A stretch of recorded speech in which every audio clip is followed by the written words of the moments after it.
غصہ ناپید ہو جاتا تھا.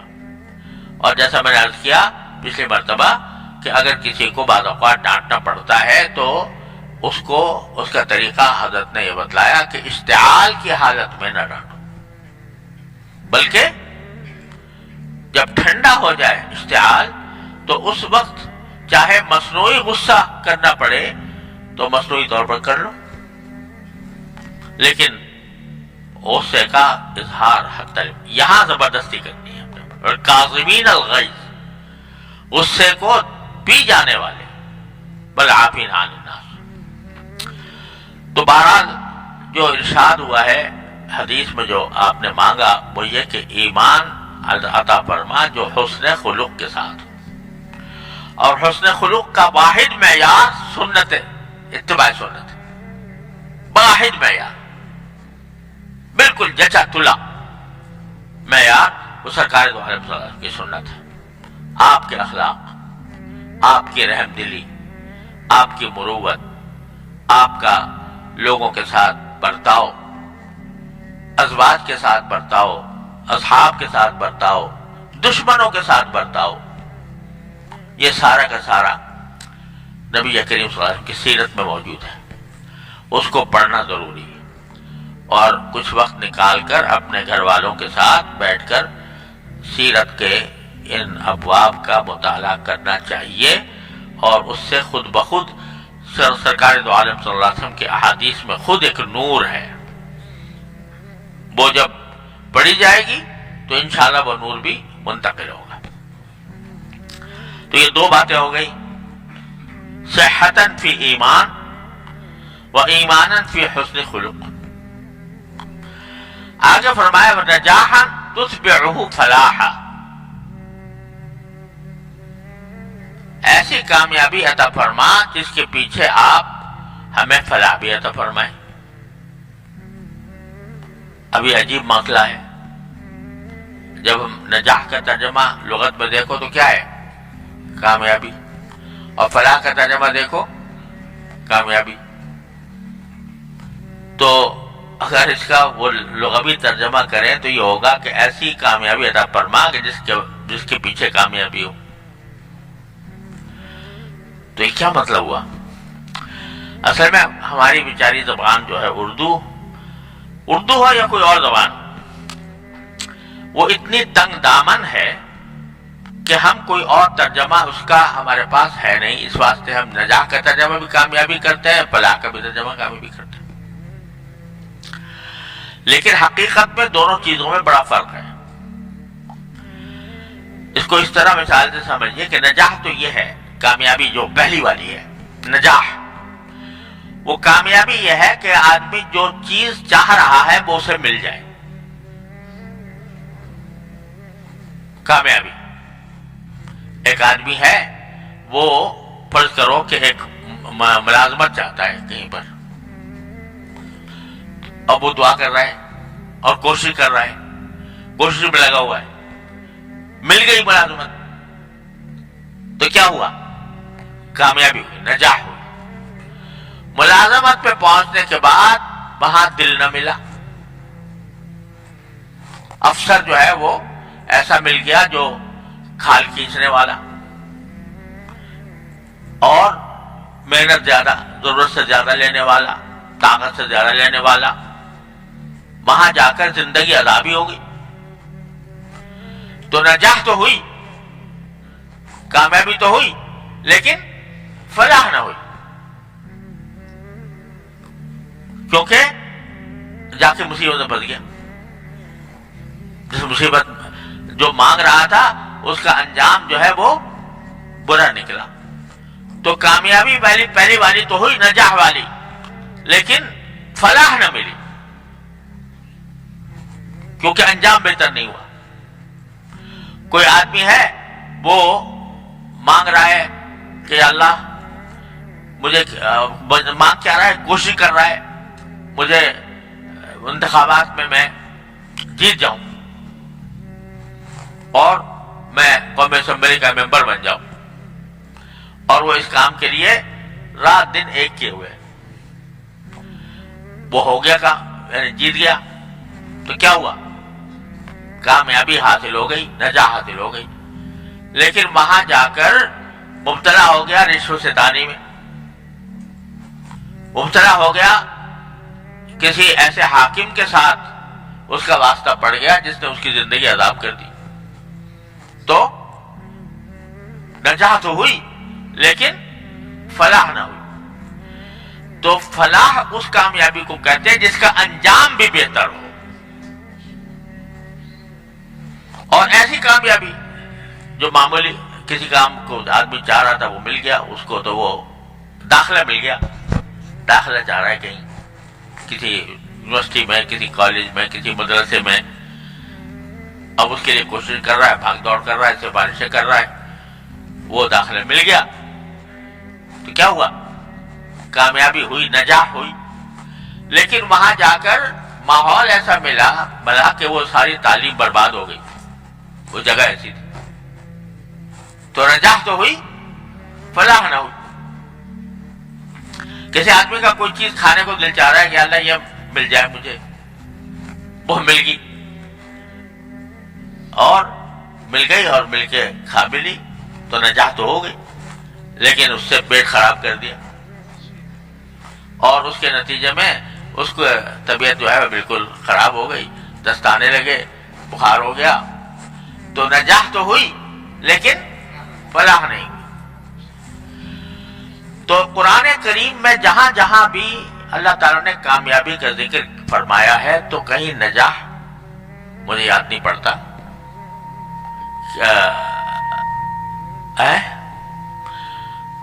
وہاں یہ نہیں فرمایا اولئک ھم المفلحون، پہلی سورہ بقرہ کی آیت میں، ھدی للمتقین الذین یؤمنون بالغیب ویقیمون الصلاۃ ومما رزقناہم ینفقون اولئک الذین اولئک علی ھدی من ربہم واولئک ھم المفلحون۔ وہاں ناجحون نہیں فرمایا بلکہ مفلحون، کہ کامیابی جو ہے وہ در حقیقت جو ظاہری طور پر اپنی خواہش ہے وہ پوری ہو جائے تو اس کا نام لوگ کامیابی سمجھتے ہیں، اس کو کامیابی سمجھتے ہیں، لیکن انجام اس کا اگر خراب ہے تو وہ کامیابی تو ہے لیکن فلاح نہیں۔ قرآن کریم جہاں بھی کہتا ہے وہ فلاح کہہ رہا ہے، قد افلح المؤمنون الذین هم فی صلاتهم خاشعون، وہ فلاح وہ لوگوں کو، ان مومنوں کو ملے گی جو اپنے نماز میں خشوع اختیار کرتے ہیں۔ تو وہاں نجاح نہیں بلکہ فلاح۔ قرآن کریم حی علی الصلاح حی علی الفلاح، فلاح کی طرف بلا جا رہا ہے، تو نجاح مقصود نہیں ہے بلکہ فلاح مقصود ہے۔ تو اس لیے سرکار دو عالم صلی اللہ علیہ وسلم فرماتے ہیں دعا میں کہ نجاحا تتبعہ فلاحا، ایسی نجاح، ایسی کامیابی عطا فرمائیے جس کے پیچھے آپ نے فلاح بھی رکھ دی ہو، اور فلاح میں دنیا کی بھی خوشحالی داخل ہے اور آخرت کی بھی خوشحالی داخل ہے۔ ایک آدمی جو ہے ساری زندگی مالدار ہو کر اس نے گزار دی، عیش و عشرت میں گزاری، مزے اڑائے، دولتوں کے انبار لگائے، حشم خدم کی کثرت تھی، کھانے پینوں کی کثرت تھی، سب کچھ دولتیں مہیا تھی، لیکن آخر میں سب چھوڑ کے چل دیا، اور وہ دولت کے آخرت میں کچھ کام نہ آئی، تو بظاہر کامیابی تو ہوئی لیکن فلاح نہیں ہوئی۔ تو سرکار دو عالم صلی اللہ علیہ وسلم دیکھو کس طرح مانگتے ہیں،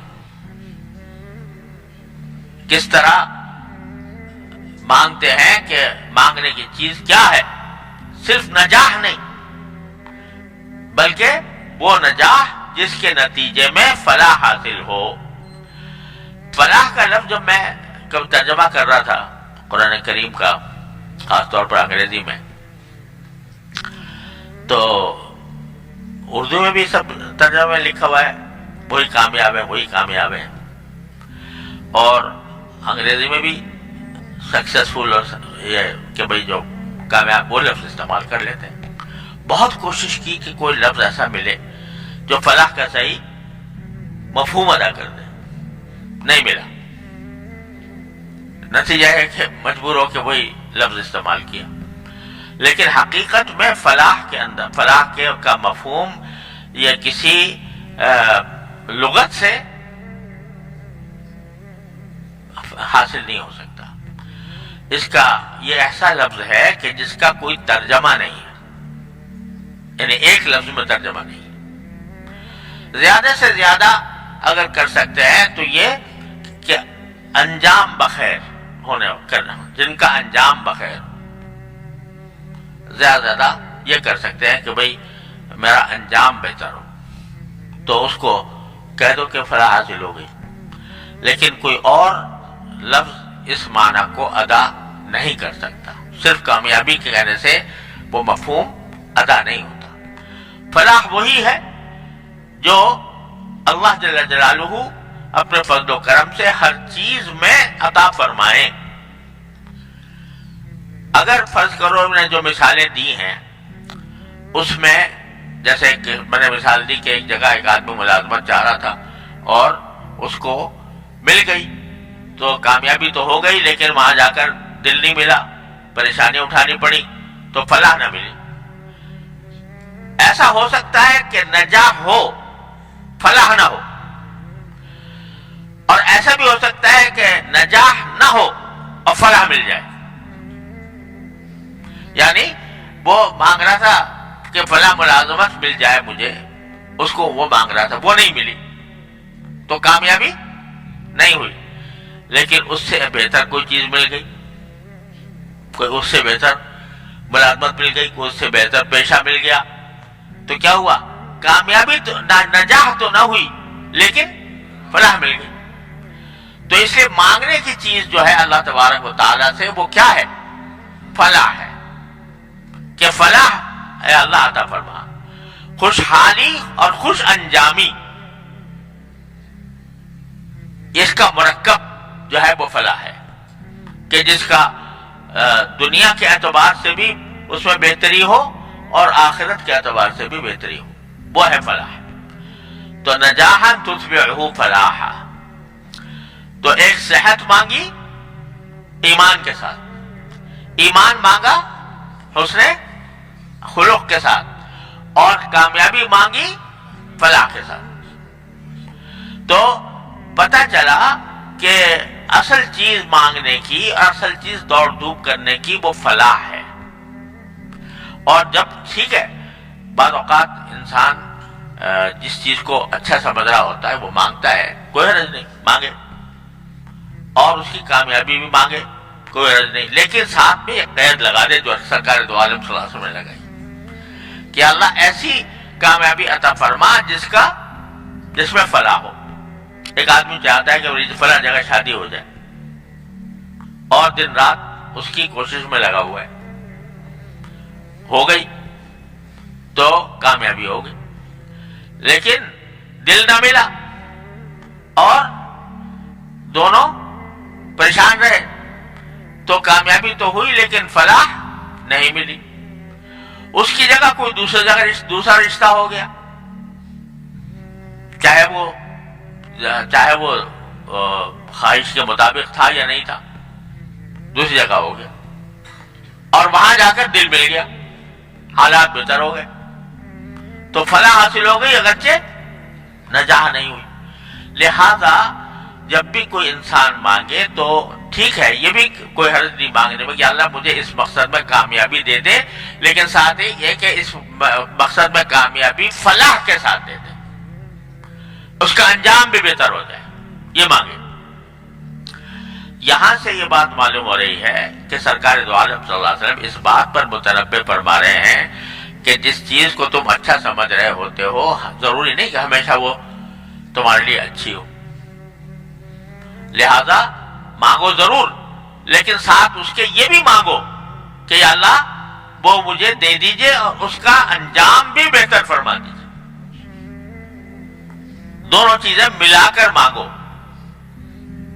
تو اب ہماری جو تمنائیں ہیں، آرزویں ہیں، خواہشیں ہیں، ان سب کو کیوں تابع فرما دیا فلاح کے،